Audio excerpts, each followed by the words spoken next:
Good morning, everybody. It's Christa Madrid with Cafe con Christa.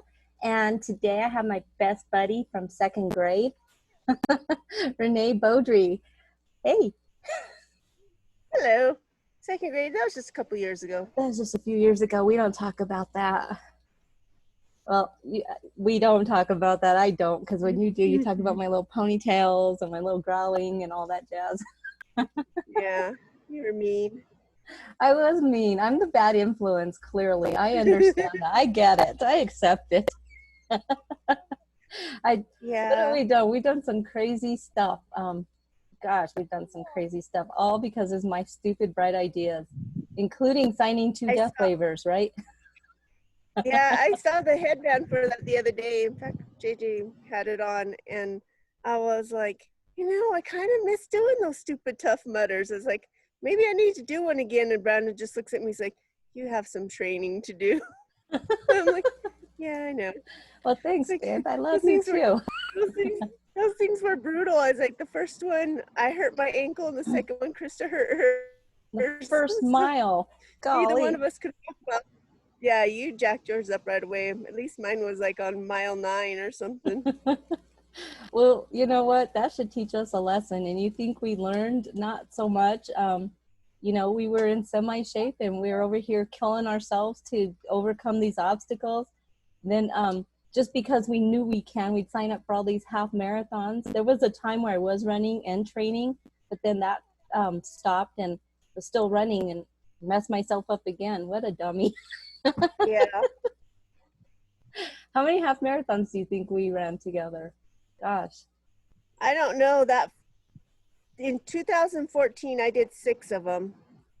3 of them were in Texas and San Diego and Vegas. So we did Vegas together. Hmm? And so the only 2 I think that I didn't do with you was probably Texas and San Diego, because I think all 4 of the Colorado ones we did together. I'm pretty That sure was we the did. year we did that.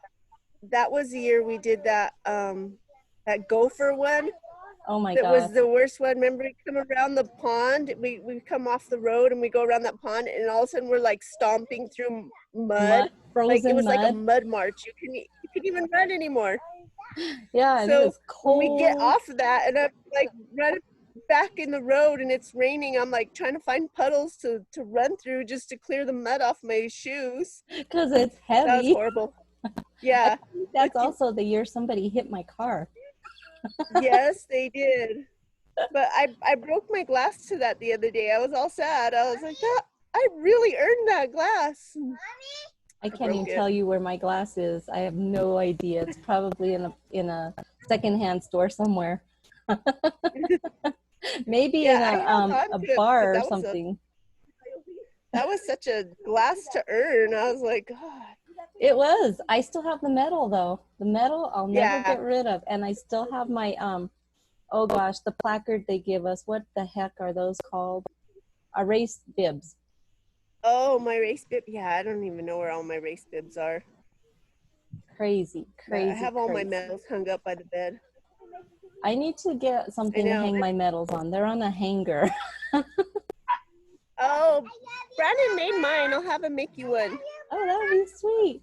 So I'm like Yeah. just full of I'm just benefiting left and right on this call. So you're benefiting my little show. You're benefiting my medals.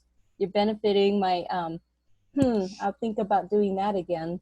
Um, until David says, "What are you thinking about doing?" And then he'll say, Yeah, I know.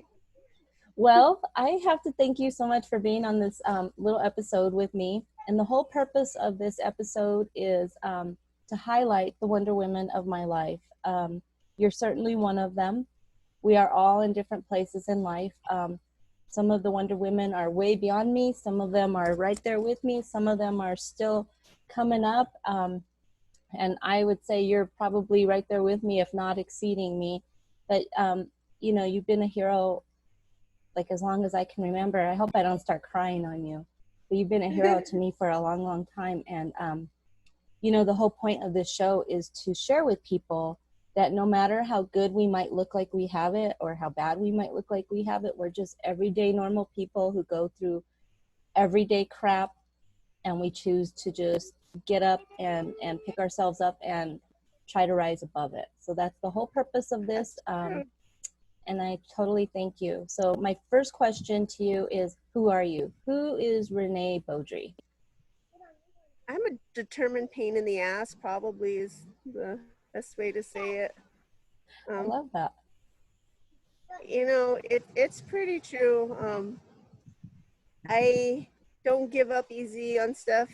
I have a streak of really that gets me in trouble sometimes when people say you can't do something, and then I have to prove that I can do it. So, says my internet's unstable, so hopefully it doesn't kick off on you. Well, if it does, we'll just piece it back together. I have some awesome people at my realty company who can help me with that. So don't sweat it. We'll pick it back up. Okay, yeah, it's ever since all this stuff, more people are online right now, so I think it's really caused some issues. But hey, sorry. That's okay. I'm a grandma. That's somebody who I am. I'm a grandma, and they are always like 2 steps behind me. I'll take them for a while later, and we'll go ride the bike. You should see Azalea. She kind of kicks her brother's butt at her bike, even though he's 5 and she's 3. She zooms right past him. She's a mini she's you. Gonna be a little miniature me. Yep. She definitely is. She makes the same angry faces as me. We all do this. And she's stubborn, and same thing, she's fearless, and that's kind of a me thing. That's one of the things I love about you.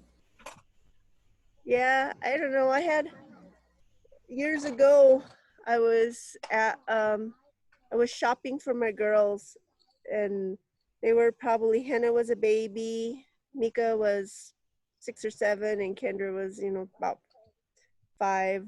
And I thought, these girls are getting expensive. I need to go back to school. So I went to the college, and I went in, and I spoke to an advisor at CSU Pueblo, and they're like, what do you want to do? I'm like, well, this is what I have credits in, because I changed my major so many times at TSJC. They finally said, look, you have 120 something credits. You don't even have a degree. You just can't go here anymore. It's junior college. So I stopped going there, and we moved to Pueblo, and I didn't go to school for a while. I worked, I worked at Head Start, and I loved it, but I just didn't see myself chasing around 4-year-olds at like 60 years old, because it's a rough job. Yeah. And so I went to the college, and I said, okay, what do you have? I have credits in education, I have credits in business, all these different things. And so he said, well, here, let me tell you, here's a book, and you could take it home, and you could look through it and see what you want to do, and then come back tomorrow and meet with me, and we'll sign you up for classes. So I go home, and funny thing is, I started looking through it, and I was like, this sounds interesting. So I go back the next day, and I told him, I want to do civil engineering. And he looked at me, and he's like, nobody decides to be an engineer overnight. That's, you can't be an engineer just because he said, oh, I'm going to be an engineer. And he's like, it's really tough, programming stuff. So he's like, but I'll tell you what, I'll give you a couple engineering classes, and then like a history class and math class that would go along with it. And I took a surveying and a drafting class that first semester, and I absolutely loved it. It was better than any other stay in the classroom classes that I've ever done. So I ended up, probably 3 weeks into it, I went to the civil engineering advisor, and I was like, make sure you change my major, because I like doing this. So I stayed with that, and it was hard having little girls. I was trying to do my homework. I remember one semester, Tamika was in 3rd grade, so we would have put Kendra in first, and then Hannah was still 2 years old. And I was trying to help Mika do her homework, and then I had calculus homework, which is every problem is like a page and a half per problem. So, it was rough trying to, maintain college and girls and stuff, but I finished. I was close to finishing with, honors or whatever. I had like 3.447 or something was my GPA when I graduated. which I probably could have done a little better in a couple of classes, but I stayed, really well with it Mm-hmm. because every once in a while you just get burnt out. So, but Sure. yeah, and then when my last semester there, I went to a job fair, and they said, I walked around and looked, and I handed my resume out, and one of the guys tells me, "Well, you're a civil degree. He's like, we're actually building a power plant in Pueblo right now. He's like, it's all civil work right now," and it was for Excel Energy, and so I gave him my resume. He's like, "Yeah, that's good." So the funny thing is, this is my determination part. So they called me up and left a voicemail. Said, "Hey, we got your resume. We'll overlook it and we'll get back to you." The guy left his number like a dummy, so I called him like, All the time. over. "Hey, I'm just calling to see if you checked my resume yet, and when are you gonna do interviews?" And finally, he's like, "You know what? Let's just do one on the phone real quick." So they interviewed me over the phone, and I got my job. And I was in 2006. I was hired as a summer intern for building the plant, and the summer ended, and they just kept paying me, so I just kept going back, and I'm still there now. Although now I've transitioned, I'm into my job title is environmental engineer, or environmental analyst or something. So, Mm-hmm. I mean, I'm still there, and no one's noticed. Hey, we still have a summer intern here, but that's my determination. I'm like, you shouldn't leave your phone number because then I'm going to bother you. And you've been promoted a few times since then too, so I'm pretty Yeah, sure you're way beyond the intern status. yeah, Just keep showing yeah. up. They've never told you to stop coming, right? Though I still get some of those interny kind of jobs. Remember one time at a boss, and he tells me, "Hey, go up and check the elevator up on the stack. It's 500 feet high, and it's like an outside of the stack elevator." He Mm-hmm. said, "We're having a sound engineer come tomorrow, and we want to make sure the elevator works." I'm like, "What do you mean you want to make sure it works?" I told him, "I'm not an intern anymore, right? I'm an actual employee." It's like, you can't just test me out to see if the elevators, and it was in like February, so you could hear the ice chips hitting off of it as the elevator went down. Uh-huh. Hey, JJ. Yep. Hello. Oh, hi, Okay. Sam. Go away. Hi. Go away. Thumbs down for grandma. Oh, yeah. Thumbs down for grandma. Go find your grandpa. Go bother him. Stop. I'm on the video. No screaming, please. He has his gold beads. I think we got him. I don't even know where, from something. And I'm like, "Why are you wearing those beads around you?" And he's like, "That's my bullets." Because he had Oh, a Nerf gun or something. uh-huh. So he's playing.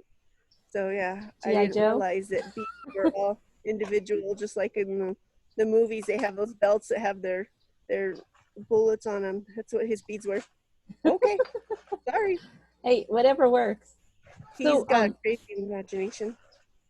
so without going into deep detail, what I want the audience to know is that while you were getting your civil engineer, you not only did you decide to be a civil engineer overnight, and not only did you decide to prove this guy wrong who said, "You just can't decide to do this," but you were also going through a tough time family-wise. You had just had a loss in your family. And Yeah, you still managed to move forward and stay focused because you were practically done. yeah. So close. My brother committed suicide. My little brother, my only full brother. I have step and halves and everything, and I consider them all just brothers and stuff. But I had one that has been with me since birth, and he died in the beginning of December. And it was actually right before my last finals, and I went in to take my final because my friend knew about it. She told the teacher, and my professor tells me, "What are you doing here? I know you just had this loss, and just a couple of days ago, you can make up your final or whatever." I'm like, "Nope, I got to graduate. I Mm-hmm. can't lose myself in this right now," because it was hard. when you have a loss like that, you have anger and sadness and blame for everybody, and Lots of confusion. yeah. So I went in and I took my final and finished it up and then graduated. Yes, get out of here. She is you. She is She so is me. you. Get out of here. Quit telling me thumbs down. Thumbs down for grandma. She's angry with me because I keep telling her to go away. So she keeps giving me a thumbs down. She says her grandpa's thumbs up and I'm thumbs down. She's a grandpa's girl, so go find him. I bet he can make you cereal. So yeah, that's, it was crazy. I did, they have those things that are like stressors of where your stress level should be with what happens in life. Mm-hmm. In that year, I had, in the span of probably 8 months, my brother died. I graduated college. I got my job permanently. I bought a house. It was just a whole lot of everything should like just kind of stress you out and kind of cause problems, but I just kept pushing through it because it's just what you got to do.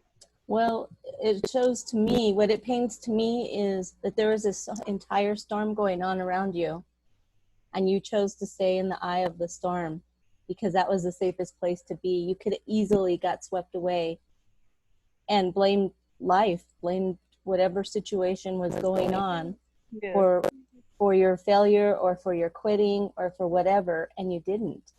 You managed to navigate yourself right through the eye of the storm and let the storm continue to happen. It still affected you, but you held your ground. Mm-hmm. That's the picture it paints in my eyes.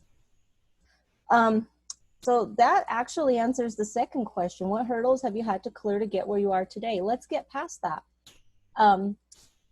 Your position today, grandma, mom, Brandon, work, what other hurdles? I mean, that's a major one, don't get me wrong, but we still, that's not the only hurdle you've encountered. What got you to where you are today? What were the significant hurdles that kind of elevated you?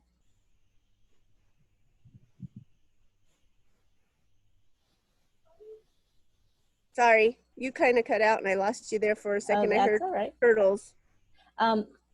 What elevated you to where you are now? Because life didn't stop back in 2006, not for you anyway.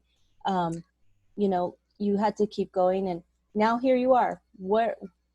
Every time you jump over a problem and you overcome something, what kept elevating you? I think it's because I have daughters. So being that I have daughters, I try to always tell them, you have to make something for yourself because you can't depend on somebody to take care of you. Sometimes that works for them because I see the struggles that they're going through right now. Mm-hmm. And like my youngest, she just broke up with the boyfriend, and she, usually it's like devastating for her when she was in high school, and she's 19 now, and she's just like, oh, I'm good. She's still got her job. She's got her little truck that she makes her payments on every month. And, she came home from work last night. She's like, I'm going camping with some friends. Bye. And, so she's just pushing on. And that's what she told me. She's like, at least I'm smart enough to not stay in that situation where I had somebody, down talking me and doing all this stuff. And that's what I keep telling, every female that I've ever met. I have an ex-sister-in-law that she tells me still that she remembers. I told her once, what happens if this person goes away? You have to have something to depend on yourself for. And so I try to instill strength in my girls. Mm-hmm. It works sometimes not so much, because like I said, I see them going through some stuff right now. But that was what always kept me going. Yeah. How often did we listen to our moms? Nobody listens to mom. Yeah, no. I know. But keep telling them, because it hits there. They're going to get it, or they already get it, and it just hasn't surfaced yet. But just keep telling them. And that's what I think too is, there's a lot, that I went through in life and stuff, and eventually I turned out okay. So that's what, I think they have the background that I instilled in them enough to know what they need to do in life, and which is sometimes it's taking them longer to get there. Well, we all But have our own I think path. that's I think that's the way it is right now. This somehow, and it's all of our faults. We raised all these kids, but they are the you owe me generation. They really are. And it drives me nuts, but and we all did it. We raised them, so but Yeah. I think they have the smarts in them to get there, and that was why I pushed through so much. I stayed in a marriage for almost 20 years, and it wasn't always horrible, but it wasn't, you know I didn't have him to elevate me at all. Like when we would go do our half marathons and I'd be training for it and be like, I'd come in and I'm like, ooh, ice cream sounds good. Why are you gonna eat a bowl of ice cream if you just ran? Or why are you reading that book? You could just watch a movie. Just always picking about some little shit. Mhm. And I would be Mhm. like, because it's what I enjoy. I'm gonna eat the ice cream whether I run or not. Yeah. So I why earned it. why are you running why are you running those races if you're not winning? Well, because I have short little legs. Well, And because they I just don't move very finished fast. it. But That's the I win, right? enjoyed it. Yeah, and I'm a medal whore. I like the medals, Right. and this is the day where you get a medal whether just finish. So you don't have to be first anymore to get a medal. Come on, Yeah. which isn't always the best thing, but for my half marathons, just because a half marathon isn't just about winning it. I mean, it was hard to run 13 miles, Yes. 13.6 miles. And me, with all my zigzagging around people, sometimes we'd run 14 miles or whatever.15. That's a feat in itself. So I See? think you get a medal for that. That's So, damn right. yeah, And it I leads to stayed. good burgers after. We had the best burgers after. Everything tastes good And after a run. yeah. So, I don't know that it was a good thing to stay with their dad for so long, but I did it. I tried. Um, Sometimes I think, maybe the influences between the two of us weren't always the greatest for them, but they know. Hmm. And now, um, I'm married again, and he's a pain in my butt, but he is my best friend. And I beat him at Yahtzee last night, and that was awesome. Because any game that involves skill, he wins, but any game that involves chance, it's mostly me. You need to buy a So lottery ticket. yeah, so Yeah. we bought these big wooden dice, and we were playing in the backyard last night, and they were fun. It I was fun saw because those. he was all shaking it and dancing and throwing them. Uh-huh. And me, I have short arms, so trying to hold 5 dice all at once, and I'd be like, just hold them like this and just drop them. It was a fun game though. That's But cool. yeah, That's cool. I'm so gonna we have to we get do some of stuff those. I like was a little that. bit jealous when I saw them. Yeah, they're fun. So the last question I have for you is, what does the world look like through your eyes? When you see everything, if we could all put on our Renee sunglasses, what are we going to see? What is Um, it makes me sad, like it does. I'm sure most people, because um, I don't know, the inequality and then the thought of inequality. There's no balance to it. You know what I mean? I know that there is injustice in the world, and I think some people take it to the extreme, like just blame the injustice of the world when you know you can rise above it. I had a guy when I got hired at the plant, and he told me, he's like, they're probably doing flips over hiring you. You're a Hispanic female engineer. They don't have that much.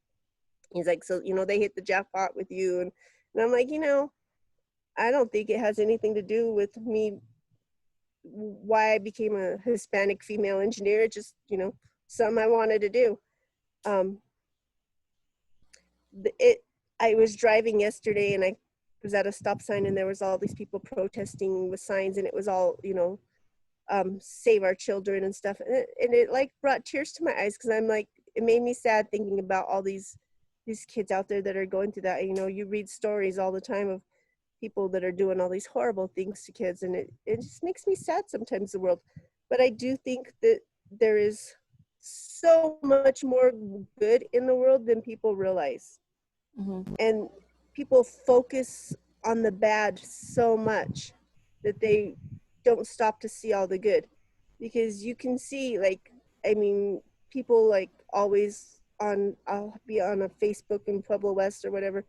I live in Pueblo West, and it's like, oh, I just wanted to tell you thank you for whoever bought my ice cream at McDonald's today, my milkshake. She's like, you don't know what I was going through today. I was having a really bad day, and you know, just getting up there just makes me believe in humanity and stuff. And there is good out there, and people need to focus more on the good and less on the bad, because it's sad. The bad is really bad, but you're right, there is so much more good in the world. And that's part of the reason I'm doing this little show, is because, you know what, we all are going to encounter some good and some bad, and we're all going to see it. We might be involved in it, we might not, but we have to pick and choose our battles. You know, I can't say, you know, that certain things affect me, because I think everything to a certain degree affects me, because I just love people. But focusing on what's right and focusing on what's good should be everybody's main focus. It shouldn't be second nature. You know, people are human inspectors, and the thing that sucks about being a human inspector is you're always looking for something bad. I have to actually still, to this day, still train myself to not be that way, because that's how I grew up. That's how I saw the world for so long, just picking it apart, and it just can become an ugly place. You can become the Debbie Downer. You could become the person who just walks in a room and sucks the life out of a party, or you can be the person who walks in the room and gives life to the room, you know, and I choose to be the light. Yeah, that's me too. I think sometimes I'm a little bit overboard in trying to believe in people, because I get my heart broken over it sometimes. You know, I'm like really gonna believe in this kid and they're gonna do really, really good, and then, you know, something happens, or, you know, it's like one of the kids' friends they bring home, or boyfriend or something, and I'm like, you know, I have a lot of faith in people. Sometimes it misplaced, but I still choose to keep going like that. Brandon always makes fun of me because, you know, we can't go anywhere without me talking to people. Mm-hmm. And he told me the other day, he's like, sometimes you talk too much to people. You give out too much information, because I'm just like, oh, you know. But like every time we go to Lowe's, some old man will find me and just start talking to me about something. You know, I love people. So when I was stuck working from home for 3 months, it was hard on me, because I'm Yeah. just too social. And so, you know, I love to talk to people. I like walk up to random people. I'm like, oh, I just love your shirt, you know, make hair. I just like, you know, I just start conversations with people all the time. And so this whole distancing and mask and stuff, it's hard on me. It's hard on a lot of people, So because, you know, don't give up your faith in people. The reason is because somebody had faith in you, whether you knew it or not. Somebody had faith in me. I didn't. Now looking back in you know, hindsight, um, I can see the people in my life who had faith in me, and I didn't know it at the time. I know it now, but I didn't know it then. So keep yeah, your faith in people, because you don't know how far that light of your faith is shining. You don't know who it's touching, and you don't know who's going to look back and say, that lady in Lowe's, or that lady was running and she said something awesome to me. So keep your faith in people, and just keep on shining. That's my advice to you. Don't, you know, it could be a fault, it could be a heartbreaker, but you know what? Better to have a broken heart than to dim the world, right? right. You know, you don't know what people are going through.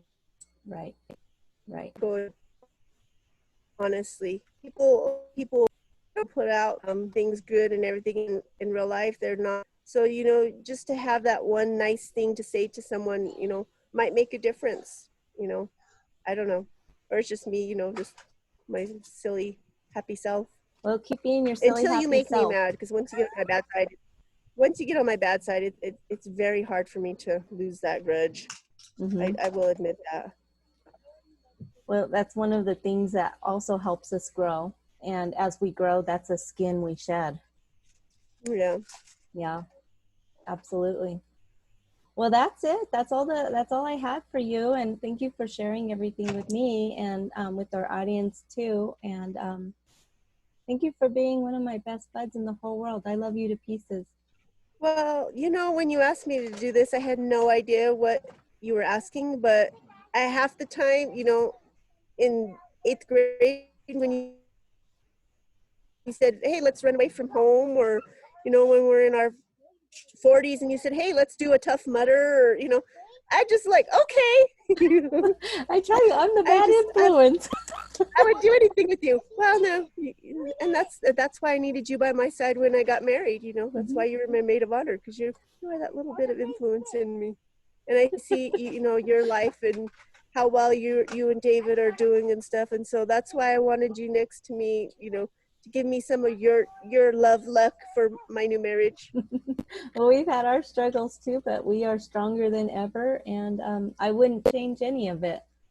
Um, Yeah, you know, it sucks everybody going does. through bad times, but they make or break you, and I've chose to just continue to allow them to make me. And I was honored to be next to you at your wedding. Thank you for choosing me, by the way.